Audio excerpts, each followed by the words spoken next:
Papa Simo Kimbangu, Batouba interroger histoire très bien.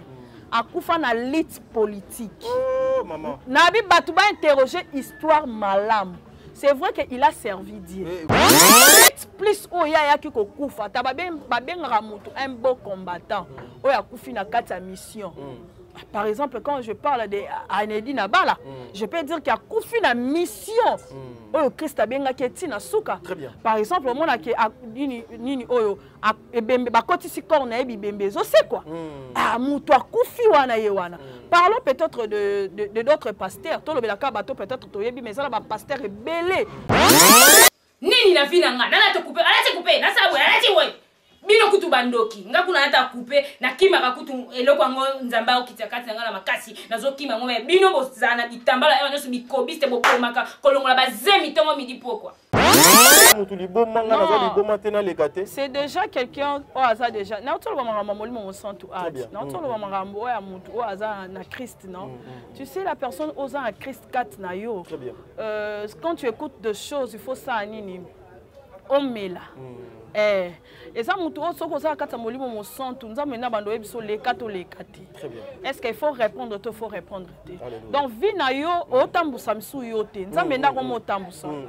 un jour, si Dieu me permettra, non, le humiliation on a les cas même au sein de l'église. Très bien. Peut-être aux allez étonner, aux allez kaka.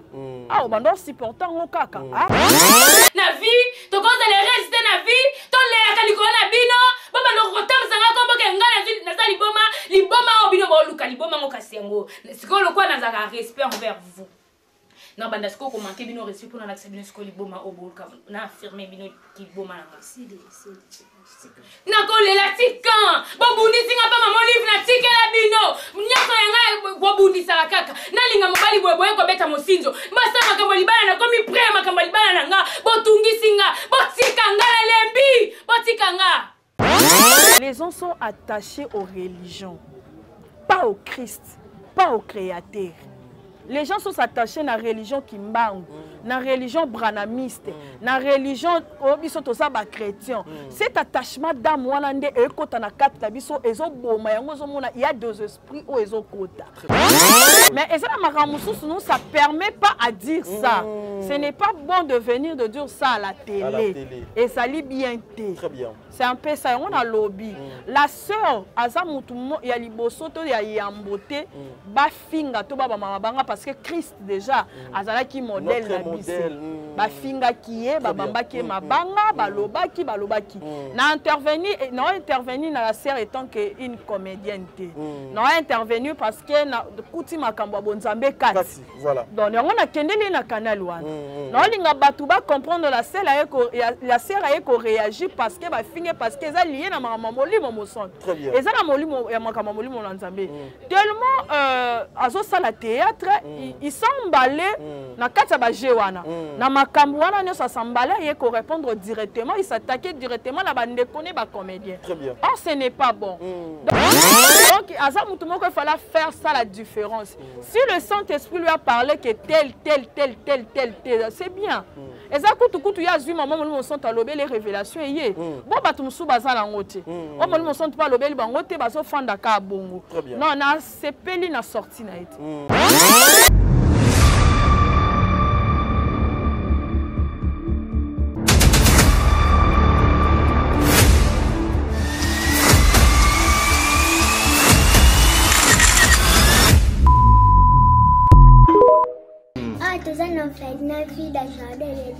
Tosunga bana oyo okota likambo oko bana nzambe nzambe pe akota makambo na bino basunga biso na basaki na bakaye na babiki toenda kotelenga na balabala soki mame mila salaka oyo te na ero biso toa na balabala nzambe abatela mpe mame mili place aza apese mbongo nana posa totanga ndenge bana batu nyonso baza kotanga polobile mpe tokoma bato kola pambola binomi papa shika pesa libro benga ye penza ya kozite te so moni ana te kende bana mo bible lobi soko lingo sala likambo malamu ozoyoka kwa mabe sala ya malamu parce que ce qu'on vient d'ajouter vient du diable le père des mensonges. Donc si vous avez directement la conviction d'aider Yaya Sala, moi je crois le Dieu que j'adore et je prie Jésus Nazareth.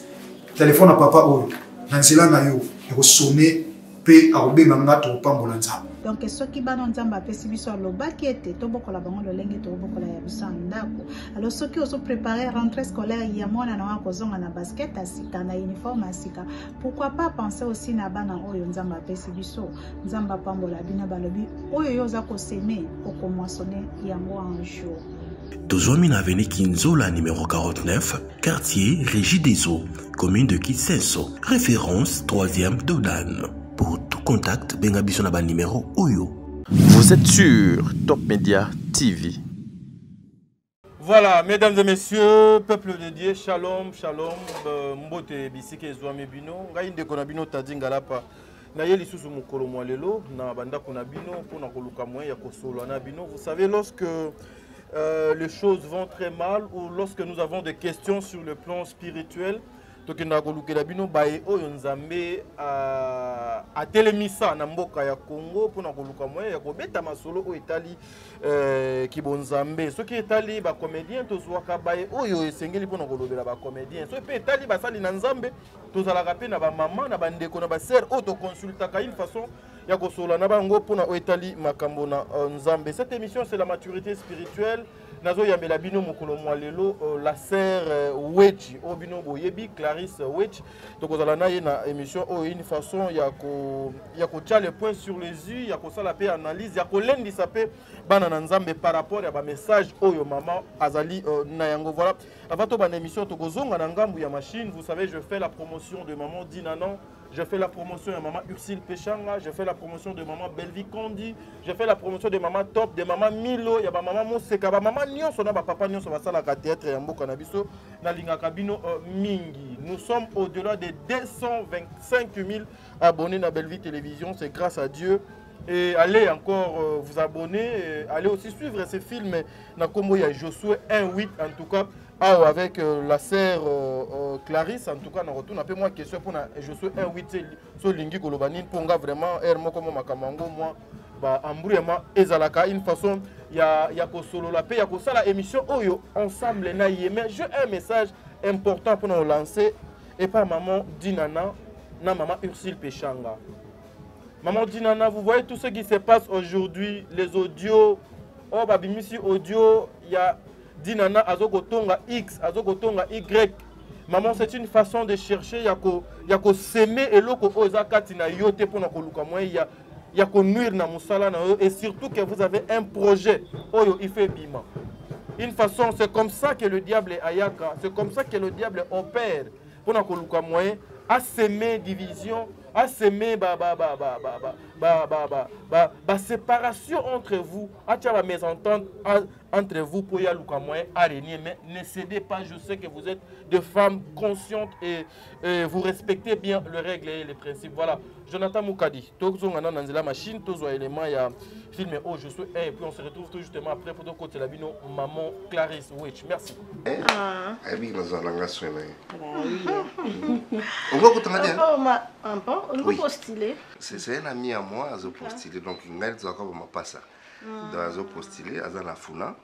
Donc, national à la Funa. Et puis, provincial à la Bandane. Je t'avais dit, non, je devais l'accompagner justement. Effectivement, tu devais m'accompagner. Il me dit toujours à l'avance s'il a un programme. Bien sûr, je connais Papa Olivier, mais tu ne m'as pas prévenu que c'était aujourd'hui sa réunion.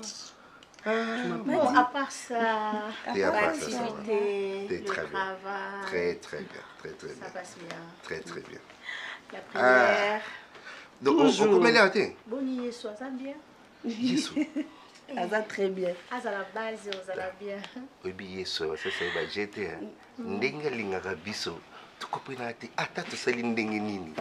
Yelinga linga biso Yesu. Allez, la biso ma vie. Ça va bien là ça. Ah, qui pour la biso. Ah oui hein. Au comment là c'est normal.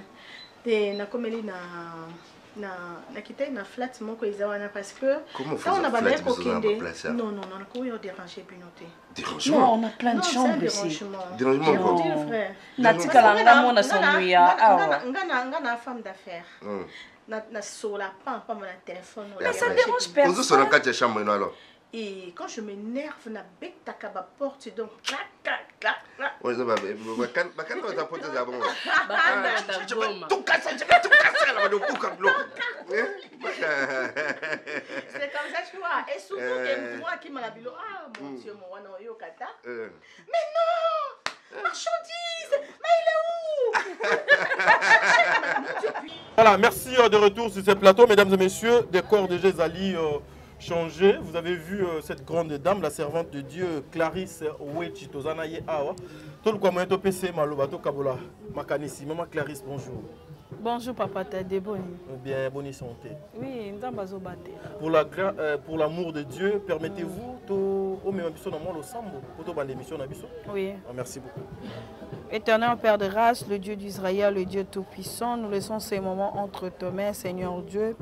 Laisse que l'humanisme et l'ongwa qui mon sang tout ekotakati na biso pendant que tozolo banakati nesika otika temilimu o ekolanda biso ebika na kombo na Yesu Christ Masia.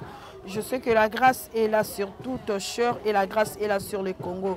Lorsque la paix règne dans le Congo, yonde mope sikimia, tika etengolu Kembo na yo emimoni samana mabota nyonso tu pe mopesi solution ezalaka yo bisika kimi ezangi opesa kimia bisika solution ezate pesa solution pour kombo na yo ekumisama au nom de Jésus-Christ. Amen. Amen. Voilà, merci mesdames et messieurs. C'est comme ça que nous voulons commencer avec notre émission. Elle s'appelle la servante de Dieu Clarisse Ouechi. C'est Clarisse Outukotala. Extrait à film de Utoche Layo, Nakomboya, Josué 1:8. Vous êtes une servante de Dieu. Passage d'ailleurs Souka Awa. Et c'est là qui pour nous parler de rôle, il y a les Abakou qui étaient le prophète. Oui, vous avez montré aux gens que Abakou était un prophète. Oyo Abandaki Kosambela Kosenga na Nzambe par rapport il y a un comportement, il y a un peuple moko babylonien pour na aujourd'hui, nous revenons encore avec vous, mais na sujet mususu o etali kaka makambo etali molimo. Wana outu kolanda na film na biso je suis 1:8. Qu'est-ce que ça veut dire d'abord je suis 1:8 na Biblia na yo? Bon, je suis 1:8 ezali parce que ezali bon so Nathalie moi lisolo moi moke au moment que tant Moïse je suis ayaki ezaki juste mission oh je suis ayaki ko remplacer Moïse. Okay. C'était en peu ça, c'était dans un remplacement. Mais son azui kana 8 wana au moment on parle de la loi à l'intérieur, on parle de l'obéissance vers Dieu. Si on en retard en haut rapidement pour comprendre. Josué 1, chapitre 1, verset 8. Répétez sans cesse les enseignements du livre de la loi. Réduis-le dans ton cœur, jour et nuit. Ainsi, tu n'efforceras d'obéir à tout ce qui est écrit de cette façon. Tu mèneras tes projets avec succès et ils réussiront. C'est-à-dire quoi? Et si nous avons sabiso parce que à l'époque, bon, en Israël, tombe en Égypte, avec ce qui na Exode, Roman, Kena, mais ça n'a qui n'a indiscipliné. C'est-à-dire parce qu'à l'Égypte, il y avait des choses où le bandé complet en Zambété. Donc, mon acquittant, on a confié Moïse mission à Tika qui livre, c'est-à-dire il y avait des lois, des commandements. Oui, non, tu obéiras seulement à ton Dieu, tu ne voleras pas, tu ne mentiras pas, il y a des lois. Maintenant, je suis sous Aïeli sous par rapport, on parle encore des enfants d'Israël, c'est-à-dire sur une loi. Au fin d'ici, on a 4 à monter maintenant. En réalité, la vie chrétienne, ce n'est pas ce que nous voyons, les habillements, oui. Oui, une chrétienne ou une chrétienne ou bien Moussa Lanzambe, tout le temps c'est Lanzambe, à la façon à Zalelaka. Mais plus à l'homme, c'est l'intérieur. Et ça, quand il y a motonné, Moutou et ça la raquette et bimalibanda. Donc, quand on dit que cette loi ne t'éloigne pas de ton cœur, c'est-à-dire que Makambo Nzambalobi et Sengeli et Fanda Katinayo. La Bible nous dit que c'est par l'abondance du cœur que la bouche parle. C'est-à-dire que Sengeli wanande ezala na kati na yo. C'est-à-dire que Josué wana ezosenga la biso to respecter maloba na Nzambe. C'est-à-dire la loi de Dieu, les écritures de Dieu. Rester obéissant à ce que Dieu dit. Parce que dans la vie chrétienne, il y a les permissions et les interdictions. C'est-à-dire la permission on Nzamba lobi na biso to sala. Mais interdiction place à lobi ne volez pas. Ko yibate, ko sala boyete, yo pe ko sala yango te. C'est-à-dire que yo komona ke soko zuma loba na Nzambe, ozumi be ko na Nzambe, otosi mokano na Nzambe, ofandisi yango na kati ya motema na e komi vie na yo. Tu commences à adorer Dieu dans ton cœur, au moment que tout ce que tu feras, tu réussiras. C'est un peu ça. Vraiment ce que je peux comprendre. Voilà, mesdames et messieurs, nous sommes en train de continuer avec la servante de Dieu, Clarisse Wichi. En tout cas, ce sont des choses comme ça, des émissions comme ça que nous devons partager ensemble avec vous, que nous devons faire en sorte que les enfants de Dieu, même ceux qui sont perdus, vous les forts, allez soutenir ces faibles wana, tous à la nabango, tout continuer toujours à comporter bango mais forte. Il y a un mikolo, ozomona ke tozo sambe la mère, tozo koko komate parce que to respecter ma romanzambité. C'est plus les gens aiment le miracle. Le miracle, oui. Les plus le moi ngande na zabo de fois mon ofanda bom to bengo ka problème à libala, problème à mbongo, problème mais eza rare zo ba Cameroun na zo ra de ka sanga ke vie spirituelle na ngeza rokita. Maman ko na lo tapena bando to mais c'est rare. Nous sommes plus focalisés sur le matériel. Où est-ce que lobby, où est-ce que passer lobby, où lobby est que salaté. Plus autoya na mokili c'est le sali. Moi je me pose souvent des questions. Tout ce que nous gagnons ici, après c'est la lobby token. Et puis ça sonne ba mona osali la nzambe tu donnes dedans l'église des chrétiens et ça ka batwana o ba sa masumwana ka bangwana ba partenaire na l'église ka bangwana nde mutu baza ba prophète ka bangwana nde baza ba pasteur ka bangwana nde mutu osali nzambe mais baza na kati ya bato ba ko tosa maloba la nzambe te yango moni livre so ba na biso bon soki to suma maloba nzambe to fandisi na mitema nde to ko sa ni to ko évoluer avec succès mais soki to suma maloba nzambe to fandisi na kati ya mitema te ndo so mona lelo ko réussir lobby aux difficultés. Lobby réussi, lobby aux difficultés pourquoi nous surtout parce que nous sommes liés à Katia Massou. Très bien. C'est un peu ça. Maman, où es-tu? Vous êtes une servante de Dieu. Oui. À votre état, vous pouvez aussi vous permettre, parce que, excusez, hein, elle n'est pas encore mariée, mais elle n'est pas à la recherche d'un homme. Ça, c'est moi qui le disais. Vous pouvez vous mettre en couple avec Mutumoko ya Milangwa, Okutie na Eta ya Milangwa, Bofandi na Epe na Kata Milangwa, Boboti na Epe na Kata Milangwa, vous continuez à vivre na Kata Milangwa, mais Yozali prophétesse, Yozali servante de Dieu. La personne où vous partagez le même serviette, Azali Motona Milangwa. Papa Nangai, au moins il y a de niveaux spirituels. Hein. Très bien. Et il y a aussi des façons dont Batouaos et l'Anzambe. Aujourd'hui, quand je regarde l'église, je parle de l'église locale, Moussala Nzambe, au moins Saint-Esprit Congo, et Zana Milangwa. Très bien. Voilà, bateau basana Saint-Esprit Congo. Oui, oui. Au moins on Saint-Esprit Zakata Milangwa. Voilà Saint-Esprit Congo. On a kata impudicité. Très bien. Saint-Esprit Congo, on a kata dictateur. Très bien. Saint-Esprit Congo, pasteur Azo dirigé visionnaire PD. Très bien. Voilà Saint-Esprit Congo. Voilà, on a bien un Saint-Esprit Congo. C'est comme ça que le Saint-Esprit du Congo fonctionne. La vie chrétienne, et sa vie mokobo, et ça n'a pas principe. Très compliqué. Très compliqué. Je ne suis pas encore mariée. Non, que ça les rêves, je le dis à haute voix. Très bien. Que dans son mobile ou à mon pagano. Au moins que Dieu me dit que j'ai une mission. Na qui n'est pas moutouana. Mais si ce n'est pas une mission exacte, qu'on s'engage. Ce qui au Bali, ok, la Bible dit, sur l'apôtre Paul Azoloba, moutou oaza croyant. Abalanana moutou oaza croyant. Ce qu'on dit que oza croyant, le que n'a non croyant na fanana. Attention. Attention, oui. Non croyant na kobenda. La Bible influencer yo. Influencer yo. Les non croyants peuvent influencer. Très bien. Les croyants aussi peuvent aussi influencer les non-croyants. C'est vice-versa. Alors, ce que nous s'engager les il faut à l'écoute de l'Éternel. Ce qui nous a matindio. Ce qui nous a matindio comme mécaté pour kokate. Okokate. Donc même notre prière va nous ressortir. Très bien. Yo sarana yo za ma bonde li mobala est bien cuite. ata lelo lobi te lobo lobi te te oloba bosola nini yo yoka kanda makambo yo oloba yo sepela nango te ntongo oyebisa sambela yo aloba atikanga baeglise mno mamala mpa boyokana te. Au moins que tu as une mission, avant de s'engager, mission ezalaki au bongoli sa frère. Mission monsieur ezalara au bongoli sa mutu te pour ko mara moi sina mobali te. Dieu des fois sangisaka mutu pour une mission car parce que attachement na tango ezoya. Frère papa tada azota la maman weti na lolenge moko ya mwasi. Akoza na facilité ya koyoka ngai, pe maman weti akoza na facilité ya koyoka. Mais mission ezalaki te kaka poto comme moi sina mobali. Attention yango na lelo ba erreur ezosala mebelo nzamba pesinga mobali, nzamba pesinga mwasi. C'est bien, mais apesi bino mission eza nini? OK. Pourquoi sangisi? C'est ça les problèmes. Très bien, voilà mesdames et messieurs, nous sommes en train de continuer supporter que j'ai reçu une servante de Dieu, elle a tellement de choses à faire, mais là moi je n'ai pas le choix. On doit continuer à faire notre travail comme ça, mesdames et messieurs, vous supportez Bisso Dada l'international, je te salue.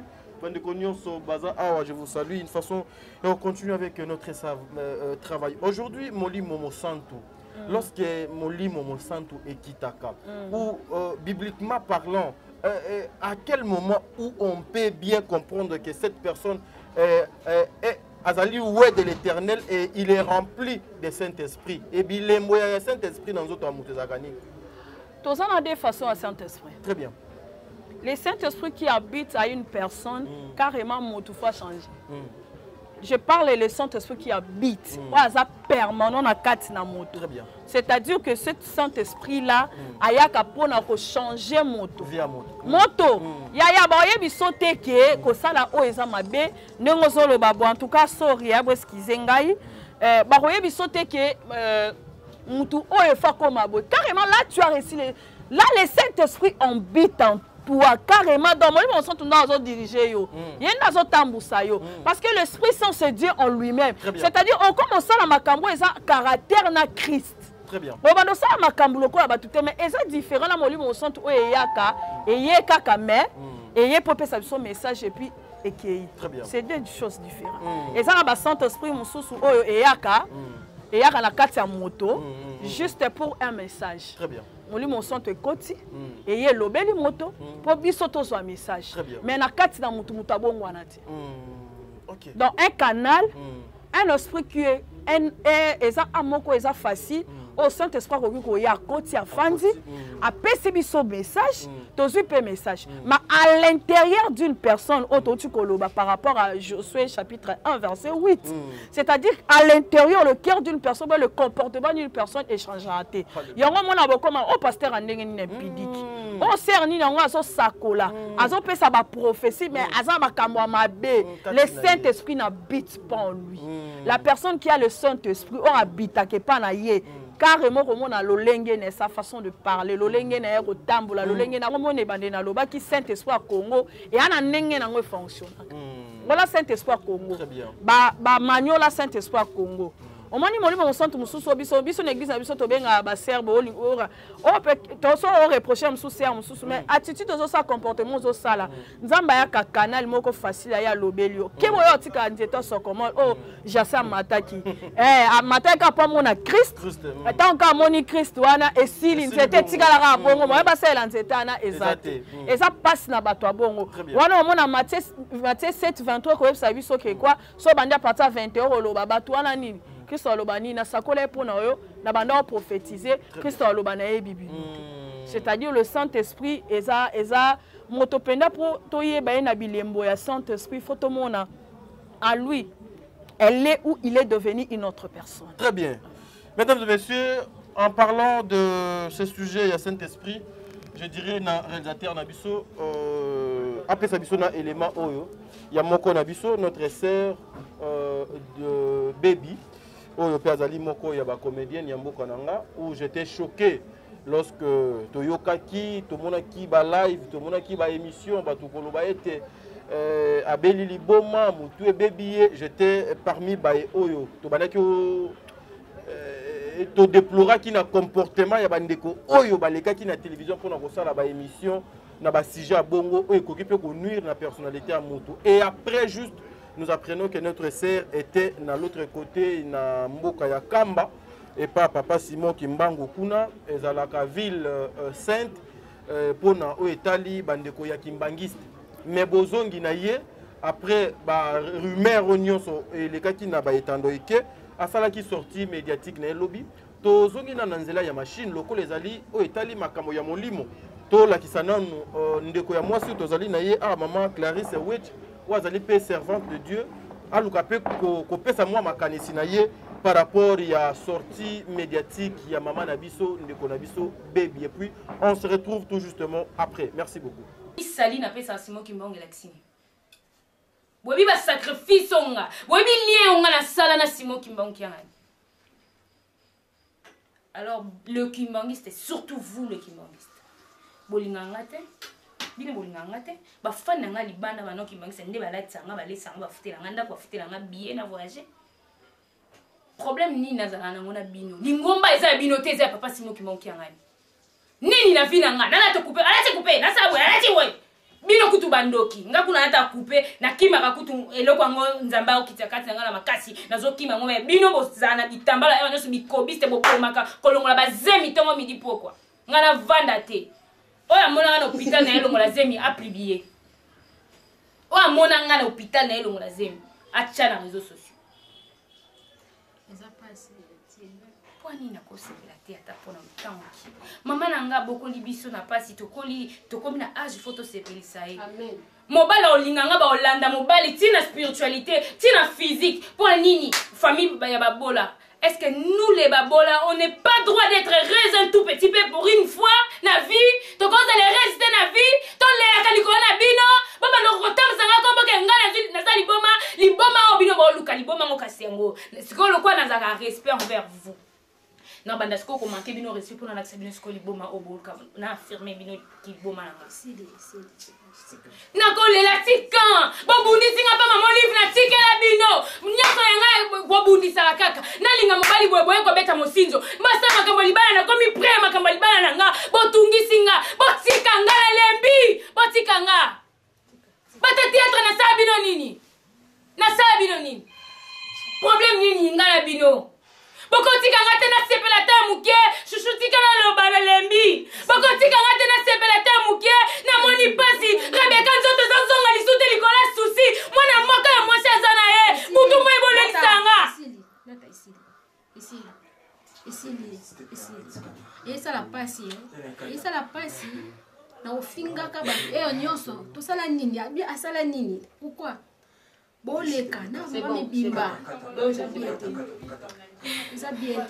Merci de retour sur ce plateau, mais nous disons à toutes les personnes qui cherchent à saluer toujours par image à base. Vous devez faire très attention, le lendemain appartient à Dieu. Réputation Moutoubassomba Kangote. Voilà.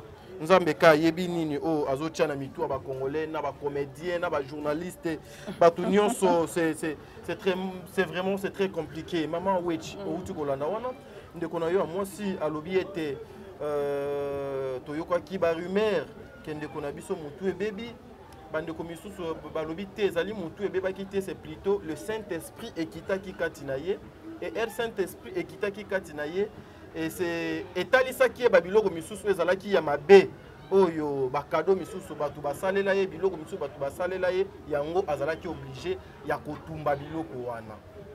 Mais ezali pe moko ya ba recommandation sur le plan biblique. Et Saint-Esprit a coach fongoli mutu misu atalisi bosoto. Il faut que cette personne se débarrasse na bosoto wana.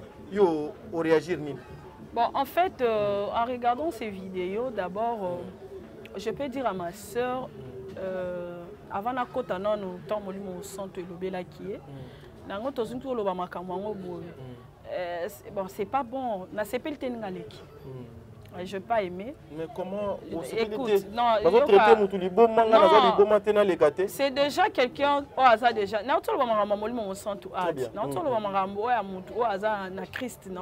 Tu sais, la personne osant à Christ 4 nayo. Quand tu écoutes des choses, il faut ça anini. On met là. Est-ce qu'il faut répondre? Il faut répondre. Donc, un jour, si Dieu me permettra, Non, le baba humiliation nini on a les canaux même au sein de l'église. Très bien. Peut-être aux allez étonner, aux allez à kaka. Ah, on va supporter au kaka. Ah, boye kaka. On est toujours là. Dans le bas comme sous nande qu'on a lobby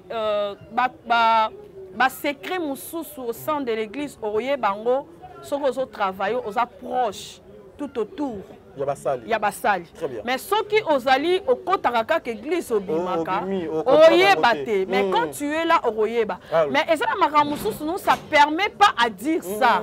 Ce n'est pas bon de venir de dire ça à la télé. Et ça lit bien. Très bien. C'est un peu ça, on a lobby.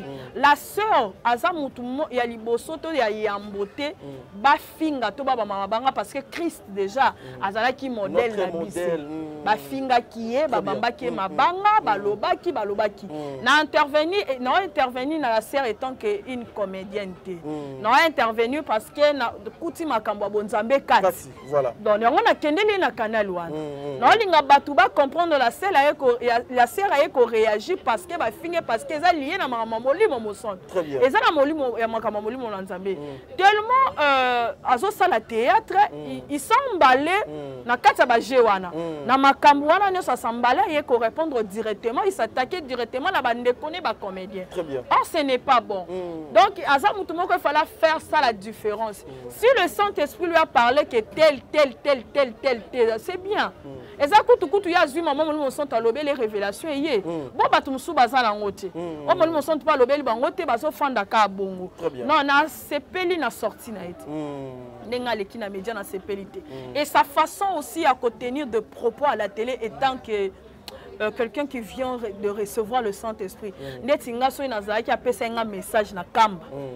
Dans l'équipe on a examiné message. Non mais a outil fraîchement na kamba. Oui, Azaki face à face na le père spirituel na kati place moko na vidéo père spirituel est à la kanzambe papa tade s'il vous plaît. Non mais pona ba kimbanguste yango c'est omoni aujourd'hui les enseignements moboko ceux qui n'ont reçoit 2-3 minutes na souka. Ce sont des attachements d'âme. Les gens sont attachés aux religions, pas au Christ, pas au Créateur. Les gens sont attachés à la religion Kimbangu, la religion branamiste, la religion chrétien. Cet attachement d'âme, il y a deux esprits au Ezokota. On ne peut pas ignorer Nini Moussala au papa Simon Kimbangu Wasala qui parle de Dieu à cette mission. Non.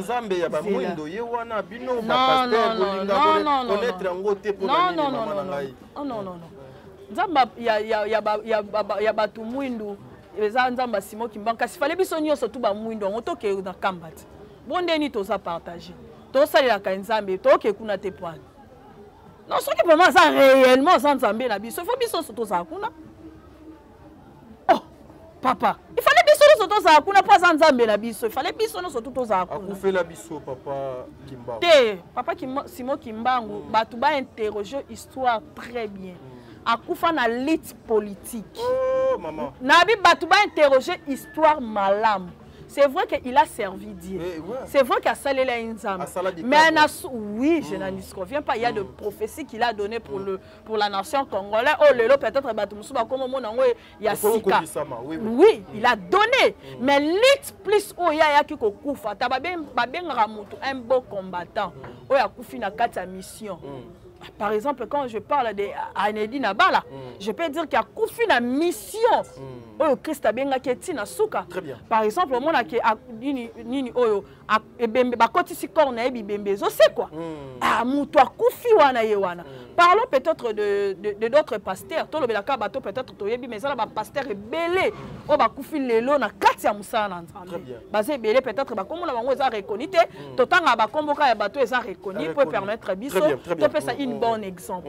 Donc ko lo ba pelelo papa na biso ala moloto. A Koufi na kati ya musala nzambe. Baza ebele na ba auto yebité. Très bien. Tu vois, mais papa na biso après avoir que ça la musala ya bonzambe à côté pe na mamba politique moi ndeti lelo le frère Mukuna lelo nenga zo sala azana mamba politique azana mamba bonzambe azana mamba politique c'est comme ça ce qui lelo peut-être ayo ko kufa pour eza makambu ya politique to lo bateka kufina mamba litsa nzambe akufina mamba politique c'est un peu ça ce qui ke bakangie na banzela ya politique alobi moi likambo moko voilà et c'est pelise eza cadré te na mebeko ya mboka ekangisi carrément ko kangisa mais c'est pas le cas avec papa Kimbangu.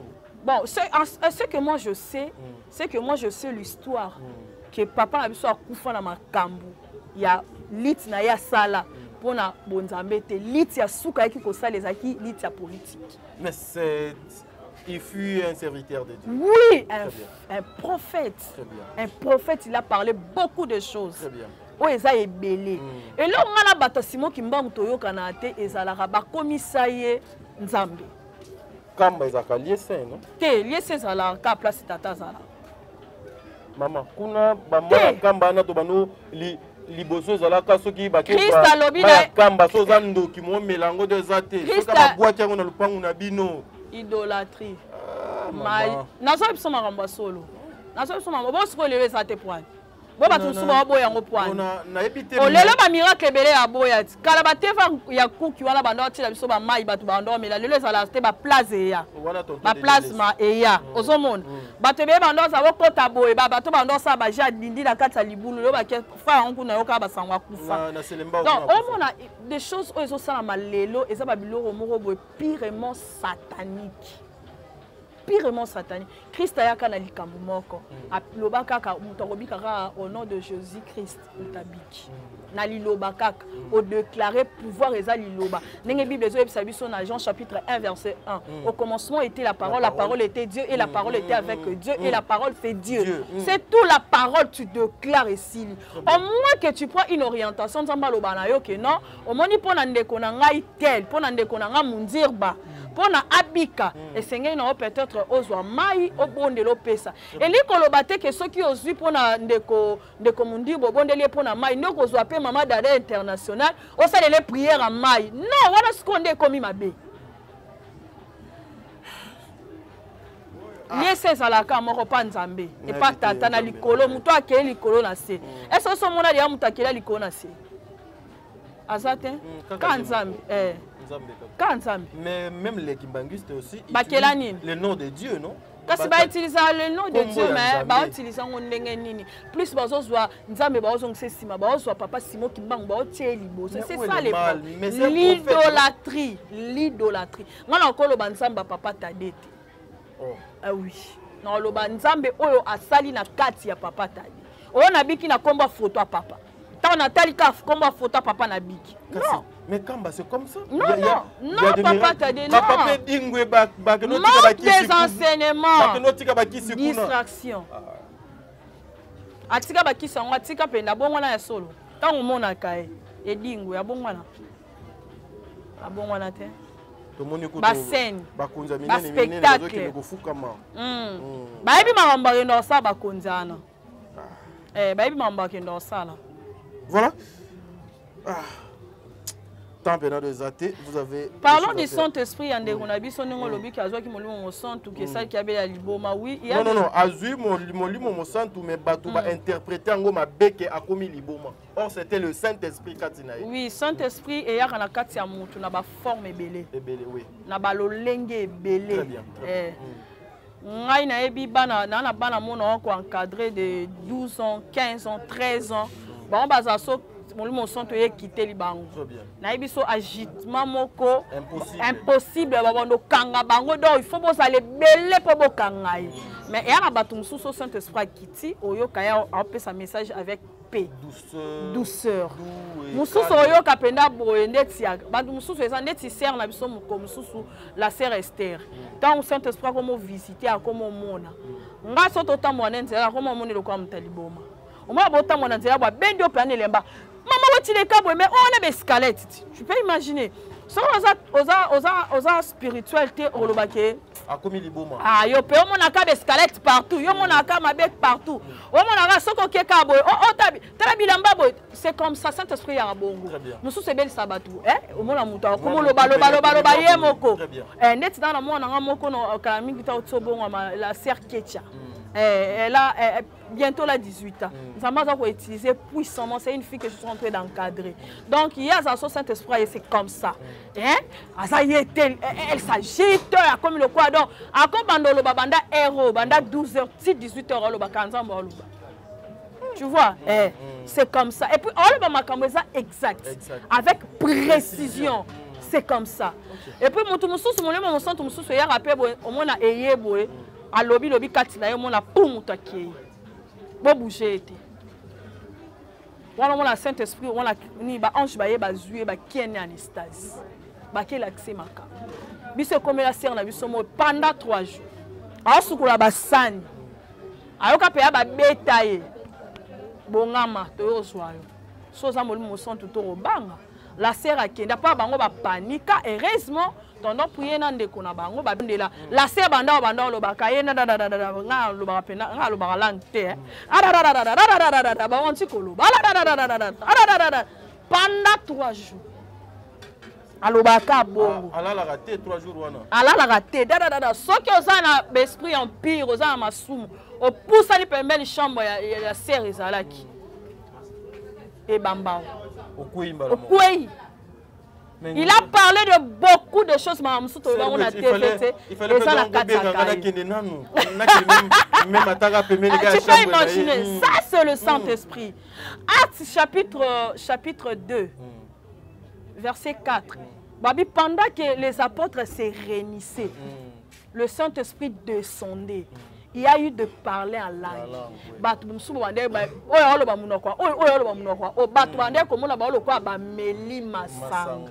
C'est un peu ça. Ce que comme la sœur Baby, c'est-à-dire le Saint-Esprit, je peux dire que ce n'est pas bon. Comment on a vie privée, trop. Insulter est comme facile, dire du mal de gens comme facile, détruire est comme facile, et comme c'est comme s'il y a un caractère congolais. Donc, à part maman beto, comme ils sont salis, ma bende, on se sentir bien. Ce qu'on y on se sentir bien. Ce qu'on tient poisson d'eau qui kimia. Donc, c'est une façon. Bon, moi, je ne trouve pas ça vraiment. Non, mon grave. Non, mon parce que Christ a levé la mission en Matthieu 24. Toutes ces choses viendront. C'est un peu ça. Merci. Un dernier mot, s'il y a un dédicace ou un message, vous pouvez vous passer. Bon, mon kaka non sengaka na bana nzambe to bondela pona mboka, to bondela pona Congo vraiment. En tout cas, dans peu de temps. Hein? Tu comptes qu'à misapika boy 2-3 heures. Moi nous écoutons na mboka vraiment. Message oye nango lisusu. Non, non solo parce que message ezozonga parce que Dieu insiste. Et puis tu prier pour na mingi to tika bana biso de 9 ans à 17 ans. OK.